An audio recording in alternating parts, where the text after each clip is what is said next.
Nollywood releases more films each year than Hollywood, yet fewer than 5% break even theatrically. A quiet statistic that exposes a deeper problem. Most people don't want this is not a story about talent shortages or budget excuses. It's about why stars alone can't save an industry, why Ruth Kadiri's rise says more about structure than fame, and why the future of Nollywood will be decided in writers' rooms, not red carpets. Stay with this because the most uncomfortable truth comes later. Imagine investing your savings into a film you believe in, only to realize halfway through production that the story itself can't support the weight of the cast. At what point would you walk away, and why do so many producers never do? Nollywood was built on speed, hunger, and improvisation, a survival instinct that turned limitation into momentum and gave Africa an unmistakable cinematic voice. That urgency created stars fast, sometimes overnight, but it also normalized skipping the slow, invisible work that makes stories endure. When audiences began forgiving technical flaws because the emotion felt real, the industry quietly learned the wrong lesson. The real impact showed up years later. Stories that start strong, drift midway, and collapse at the end. Ruth Kadiri's career quietly challenges that pattern, not because she rejects stardom, but because she treats storytelling like a business system, not a gamble. She often speaks about scripts as foundations, not accessories, and that mindset explains why her projects feel complete even when budgets are modest. Structure protects emotion.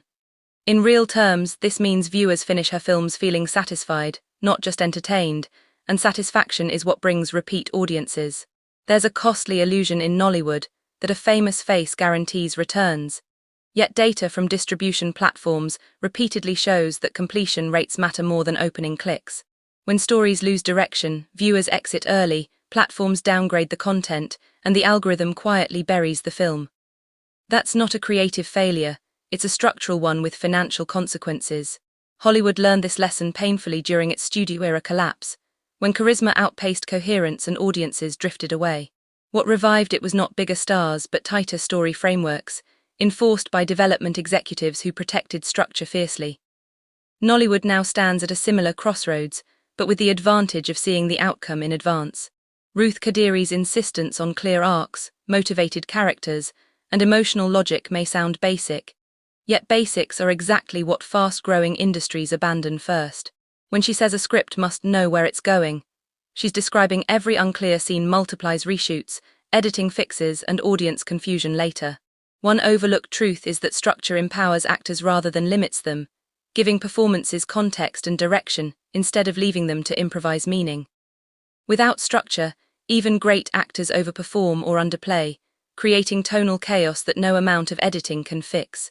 This is why some low-budget films feel richer than expensive ones. The business side of storytelling rarely excites creatives, yet it determines longevity more than talent ever will. Ruth Kadiri understands that predictable narrative quality builds trust, and trust builds brands. Audiences may forget a star, but they remember how a story made them feel, and they return to creators who deliver consistently. Midway through this conversation lies an uncomfortable shift in responsibility, because if structure matters more than stars, then producers, not audiences, carry the blame for declining engagement. And LT, if this perspective challenges you, pause here, share your thoughts and let others wrestle with it too. As streaming platforms reshape Nollywood's economics, structure becomes even more critical because global audiences don't share local patience for narrative shortcuts. Global viewers exit faster.